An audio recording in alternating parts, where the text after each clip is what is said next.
Vladimir Putin prepared for many enemies when he launched his war on Ukraine. He expected resistance on the battlefield, pressure from sanctions, and condemnation from the West. What he did not expect was a quiet, calculated strike from France, one that landed without a single missile fired, yet hit Russia exactly where it hurts the most. While the world remained focused on tanks, drones, and frontline advances, France moved in silence, delivering a blow that may prove more damaging than any direct military confrontation. For months, Russia has relied on a shadowy lifeline to keep its war machine running. Cut off from much of the global economy, Moscow turned to deception. Aging oil tankers, flying false flags and avoiding inspections, began slipping through international waters, carrying discounted Russian oil to willing buyers. This so-called shadow fleet became the financial backbone of Putin's war effort, pumping billions into Russian coffers while skirting Western sanctions. As long as those ships kept sailing, Russia could keep fighting. Then, without warning, France made its move. In late January, French naval forces intercepted and seized one of these shadow fleet tankers in the Mediterranean Sea. The vessel, operating under a foreign flag, was suspected of sanctions violations and deceptive registration practices, classic shadow fleet behavior. French authorities boarded the ship, conducted a full inspection, and confirmed what many had long suspected. Russia was illegally disguising its oil exports to keep money flowing. The tanker was detained, diverted, and placed under judicial investigation. On the surface, it was just one ship, but strategically it was a thunderclap, because this seizure wasn't just about removing a single tanker from circulation. It was a message. France was signaling that the era of unchecked shadow fleet operations was coming to an end, and it wasn't acting alone.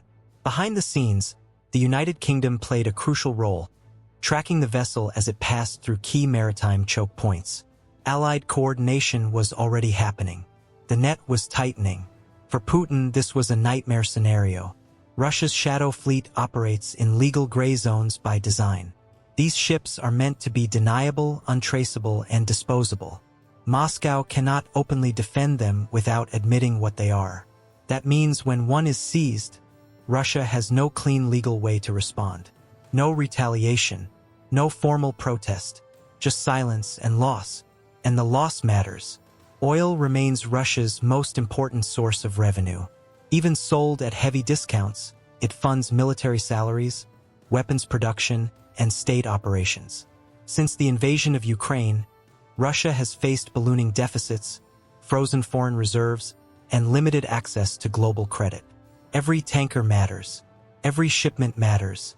Losing ships increases insurance risks, raises transport costs, and forces buyers to think twice. Scrutiny alone can be as damaging as enforcement. France understood this perfectly. By acting within international law, citing maritime safety standards, sanctions compliance, and the United Nations Convention on the Law of the Sea, France ensured Russia had no legal ground to stand on. Shadow fleet tankers are often in poor condition, underinsured, and non-compliant with safety regulations. That gives European navies broad authority to detain them. In other words, this wasn't a one-off operation. It was a test run, and Putin knows it, because if France seized one ship today, it could seize 10 tomorrow. And if France does it alongside allies, the shadow fleet's entire operating model collapses. Routes through European waters become dangerous. Ports become inaccessible. Insurance disappears. Captains refuse contracts. Buyers hesitate. The cost of doing business quietly skyrockets.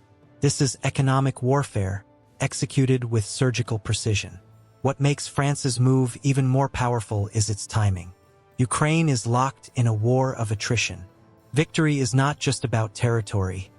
It's about endurance. Whoever runs out of money first loses. By threatening Russia's oil revenue, France is attacking the long-term sustainability of Putin's war. Every seized tanker shortens the runway. Every delay strains the system. And this is only the first layer of the pressure. France's action shows a shift in European posture. For years, enforcement of sanctions was uneven. Shadow fleets exploited gaps, loopholes, and hesitation. Now, that hesitation is fading. France stepping forward signals that Europe is willing to enforce its own rules aggressively. That alone changes calculations in Moscow. Putin built the Shadow Fleet because he believed the West lacked the unity and resolve to confront it directly. France just proved him wrong. And the most dangerous part for Russia is what comes next. Increased patrols, coordinated tracking, more inspections, more seizures, all done legally, quietly, and persistently. Russia cannot escalate militarily in response without risking a wider conflict. Cannot sue without exposing its deception. Cannot stop exporting oil without collapsing its own finances. It is trapped by its own strategy. France didn't fire a shot. It didn't issue an ultimatum. It simply enforced the rules and forced Putin into a corner. This is what modern power looks like. Not loud, not flashy, but devastatingly effective. As the war grinds on, Ukraine doesn't just need weapons. It needs time. Time bought by draining Russia's resources. Time created by economic pressure that limits Moscow's options. France's seizure of a Shadow Fleet tanker may seem small, but it represents a much larger shift. One where Europe stops reacting and starts shaping the battlefield in its own way. Putin expected tanks. He expected missiles. He expected headlines. What he didn't expect was France. Watching, waiting, and striking silently. And that may be the most dangerous enemy of all. Wars are not won by brute force alone. They are won by information, by knowing where the enemy is, what they are moving, and what they plan to do next. In the war between Ukraine and Russia, that truth has never been clearer. And now, in a quiet but seismic shift, the balance of that information has changed. Ukraine is no longer relying primarily on the United States for intelligence. Instead, France has stepped forward, and in doing so, it has created a problem for Vladimir Putin that may be impossible to solve. For much of the war, Ukraine's intelligence lifeline flowed westward across the Atlantic. American satellites, surveillance aircraft, and data-sharing networks formed the backbone of Kyiv's ability to track Russian forces and strike with precision. But that dependence came with risk. Political winds change, priorities shift, and in 2025, Ukraine learned how fragile that arrangement could be when intelligence sharing from Washington was suddenly paused following a breakdown in diplomatic relations. Although support was later restored, the message was clear. Ukraine could not afford to rely on a single partner. France saw that vulnerability and moved to fill it. In a statement that stunned observers, President Emmanuel Macron revealed that France now provides 2/3 of the intelligence Ukraine uses in its war against Russia. This was not a symbolic gesture or a political soundbite. It was a declaration of strategic leadership. France had quietly built the capacity, infrastructure, and political will to become Ukraine's primary intelligence partner, effectively replacing the United States in the most sensitive domain of modern warfare. For Russia, this was deeply unsettling. Intelligence shapes every decision on the battlefield. It determines where troops are deployed, which targets are real, and when strikes should occur. Without it, even the largest army is blind. With it, a smaller force can punch far above its weight. By supplying the majority of Ukraine's intelligence, France has ensured that Russia's movements are increasingly exposed, predictable, and vulnerable. At the center of this shift is France's advanced satellite network. Over the past decade, France invested heavily in sovereign intelligence capabilities, refusing to rely entirely on allied systems. The result is a constellation of military satellites capable of producing high-resolution imagery, infrared sensing, and rapid revisit rates. These systems allow Ukraine to see Russian troop concentrations, armored vehicle movements, air defense placements, and logistical hubs with stunning clarity. This is not outdated information. It is near real-time awareness. France's satellite architecture is designed to work in layers. Some satellites provide wide-area surveillance, scanning massive swaths of territory to detect changes and movements. Others fly lower, capturing ultra-detailed images capable of distinguishing real equipment from decoys. Together, they create a dynamic picture of the battlefield that updates constantly. For Ukrainian planners, this means fewer surprises and more opportunities. It also means fewer mistakes. Decoys, camouflage, and misinformation have long been Russian strengths. Inflatable tanks, fake radar stations, and deceptive positioning are meant to waste Ukrainian missiles and drones. French intelligence helps neutralize these tricks by identifying inconsistencies, verifying targets, and confirming authenticity before strikes are launched. Every missile saved is a strategic victory.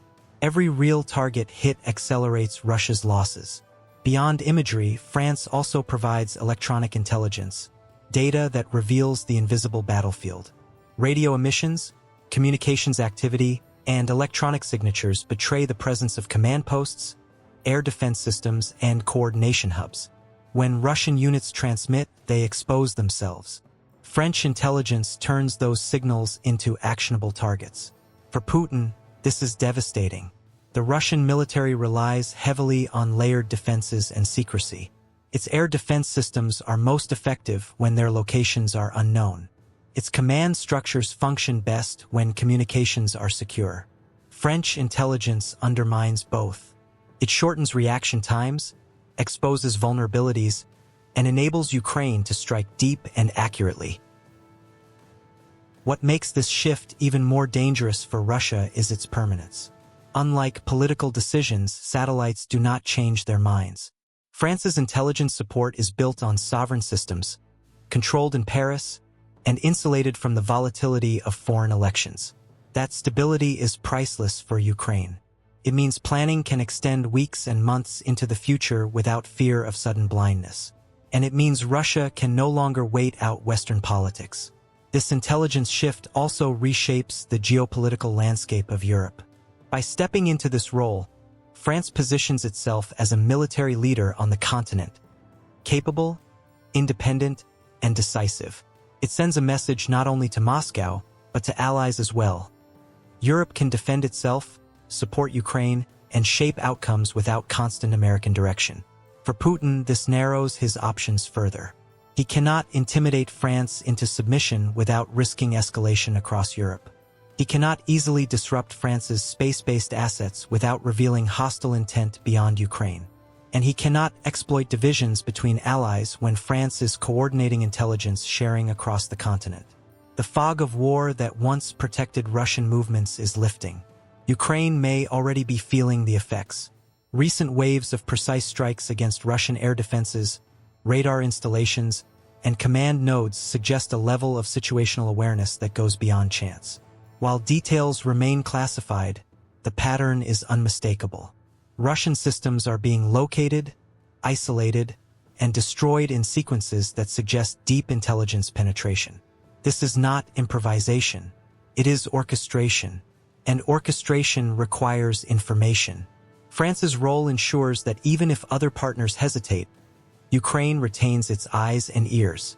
It will not be forced into blind offensives or reactive defense. Can choose when and where to fight. In a war of attrition, that choice is power.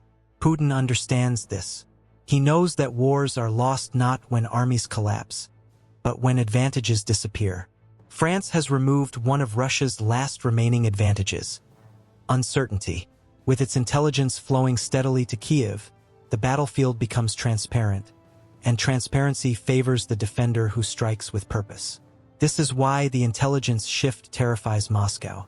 Not because it is loud or dramatic, but because it is relentless. It works every hour of every day, orbiting silently above the conflict, turning secrecy into exposure. France didn't just support Ukraine, changed the rules. And once intelligence dominance is lost, it is almost impossible to regain. Wars are often remembered for their battles, but they are decided long before the first shot is fired.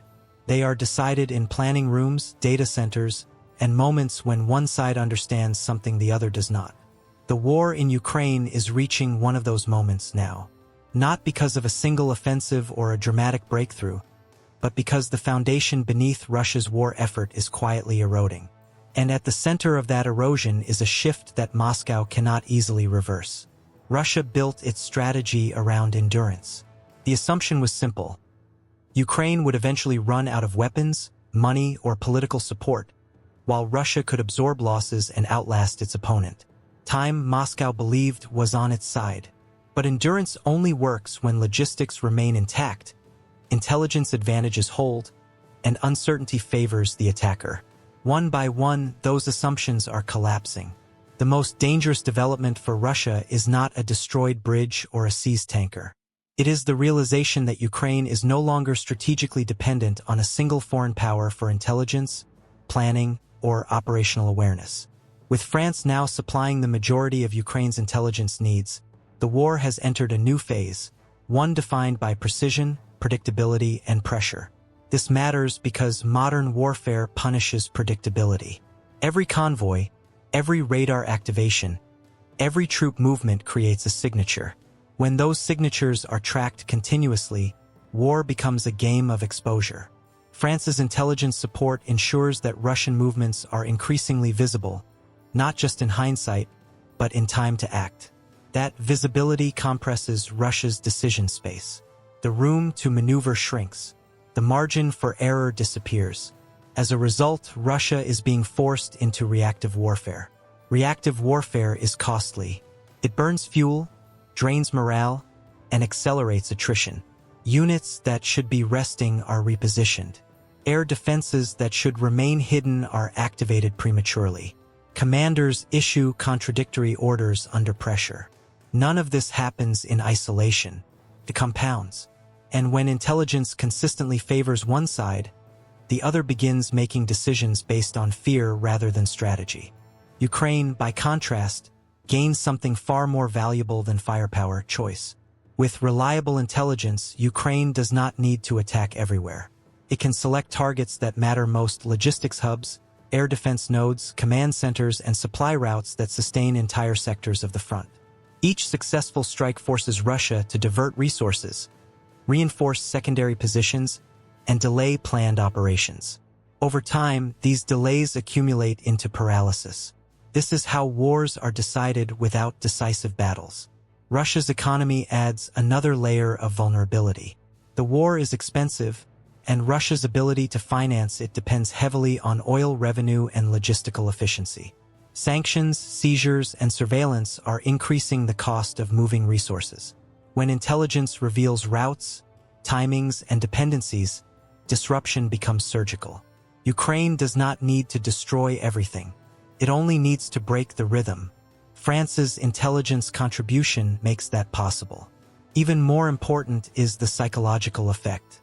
Russian planners now operate under the assumption that Ukraine knows more than it should. That uncertainty breeds hesitation. Hesitation slows operations.